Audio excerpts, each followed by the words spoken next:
My name's Sandra McClumpha from Fake Bake UK Limited, talking about my greatest inspiration for real business and Orange. Sandra McClumpha worked as a hairdresser until she was 22, before setting up her own beauty salon in Scotland. Following a family cancer scare, she went on the hunt to find the best sunless tanning product on the market. Her research led her to the US and to a brand called Fake Bake. She bought the license to distribute the product throughout Europe and the UK. By 2007, she was employing 80 staff and had opened the UK's first tanning franchise, Fake Bake Beauty Boutique. Last year, Sandra completed a multi-million-pound acquisition to buy out the American originators of Fake Bake, bringing the headquarters to Glasgow. We asked her what inspired her to become an entrepreneur. Sandra, thank you for joining us today. Now, you were a hairdresser until the age of 22 and then you set up your own salon in Scotland. Tell us how you came across the Fake Bake brand. I came across the Fake Bake brand after looking for a product to rival the only self-tanning brand that was on the market in the professional sector at that time. One of the reasons why I did that, my mother had a melanoma removed from her eye, just underneath her eye, and I realised the damaging effects that sunbeds had. And sunbeds were really, really popular in Scotland at that time. So we were looking for something that would mimic the sun, really. Fake Bake was an American brand at the time. How did you go about convincing them to distribute it in the UK? It was very difficult. I flew over to America, and in my naivety I thought that I could go over and ask for the distribution rights and they would give me it, which didn't happen because I was unknown. I had a salon and didn't know anything about distribution, didn't know anything about logistics, nothing. So they refused to give me the exclusive distribution rights, but what they did say was go and try and prove yourself and then we can discuss it at a later date, and that's exactly what happened. So how did you go about proving yourself? I came back and basically, well known in the industry for a number of years, so I had quite a lot of good contacts, and basically I begged people to try the product. I was convinced that it was the best product that I'd ever seen, but I had to obviously make sure that everybody else felt the same way, so it was a bit laborious. We chapped a lot of doors, but we eventually got the distribution out there, and the product became started to become successful. So during that phase of growing the business and establishing yourself, what kind of challenges did you come up against? Mostly financial. I think everybody would say the same thing. Finances is a big part of your plans, and you need money to work.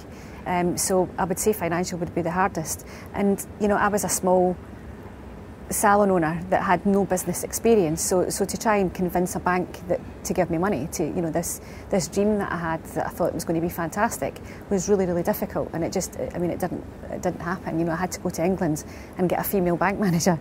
I could convince that tanning products were fantastic before she would support. So it was hard. And who did you turn to for advice along the way? Did you have a mentor, or do you come from a family of entrepreneurs? I don't come from a family of entrepreneurs, but I do come from a family of really, really hard-working people. And my mother, who was very successful business woman as well, and probably set the standards for my sister and I to work really, really hard, as well as my father. But my mother was quite a pioneer in the industry that she was in, determined. So a little bit of advice from my mother. My brother-in-law, who was in logistics, and I did sit and listen to a lot of people. I had to, because I really didn't have a clue what I was doing. So. What was the best tip or nugget of advice that your mother gave you? Don't give up. Just be determined and don't give up. Concentrate on what you want to do, focus on what you want to do, and work really, really hard. And that's what I had to do to be a success, basically. You actually bought out the brand from the Americans last year. What advice would you give to other entrepreneurs who are about to go through a multi-million-pound acquisition? I think they have to be patient. I thought, again, naivety and not having done anything like that before. We could go over, we were all friends, we all knew each other really well. We'd sit down, sign a piece of paper, and the deal would be done. It just doesn't work like that. There's a lot of preparation, lawyers are involved, accountants are involved, and be patient, because it just doesn't happen overnight. And it's be prepared to be probably disappointed in it. You think it's going to get over the line and it doesn't, so there's it is a roller coaster ride. You said eventually you were backed by a female bank manager. Yeah. Do you think it's particularly hard for entrepreneurs now trying to set up a business in the recession? Oh, I don't know how they're doing it now. I really don't know how they're doing it, because even as an established business, people don't want to give you money because the bank's they've got no money to give. So it's difficult. I don't know how they're doing it. I really don't know how they're doing it. Do you think there are any particular characteristics that an entrepreneur needs to have? I think I get asked that question quite a lot, and I think I was born like this, and I think a lot of entrepreneurs are born like that, and I don't think you can want to become an entrepreneur. I think it's really inbuilt in you to succeed. And I don't think it's necessarily about, it's a monetary thing or whatever. It's just this inbuilt need to succeed and be determined, be hardworking, and basically have a lot of guts. That they don't get knocked down easy, and loads of different attributes. But I think that's probably the main ones. Are you doing anything to encourage the next generation of entrepreneurs? I've just been approached by an organisation to help mentor. I've actually volunteered to do that.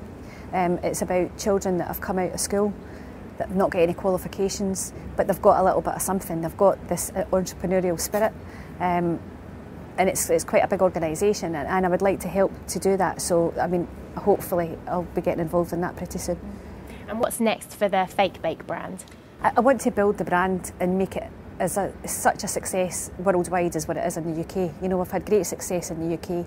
It's a household name now, which we always strived for it to be, and we want that recognition in the rest of the world. So I've still got a big job to do. Yeah. How difficult is it, do you think, as an entrepreneur, to take your business from a national company to a global brand? It's really difficult. It's because each individual area is completely different, especially in the cosmetic world.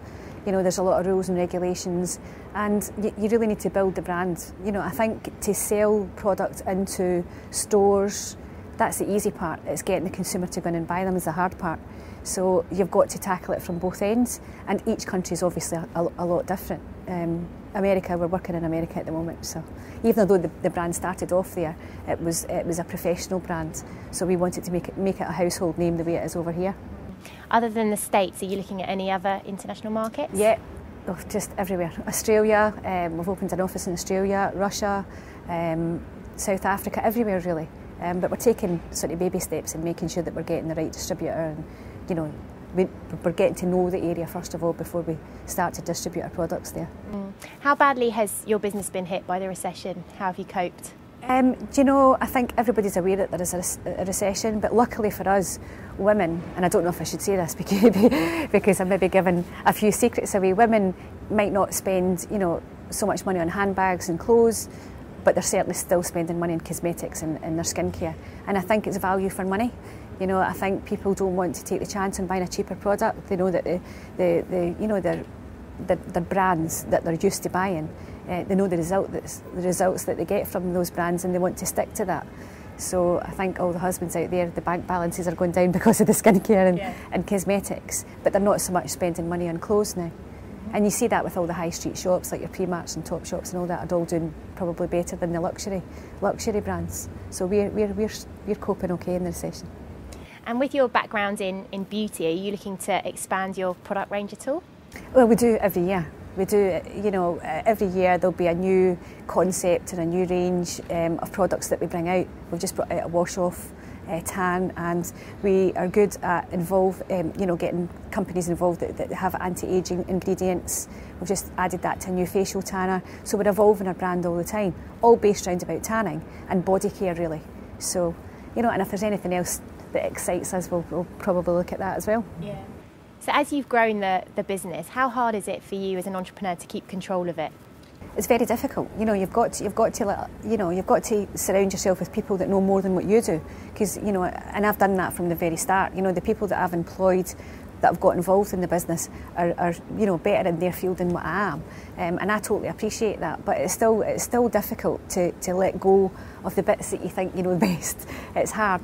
But again, I'm really lucky that the people that I've got round about me have, they've grown with the business, they understand the business, and effectively that there's a lot of them that are a lot better at what they do than what I could ever do, and I appreciate that.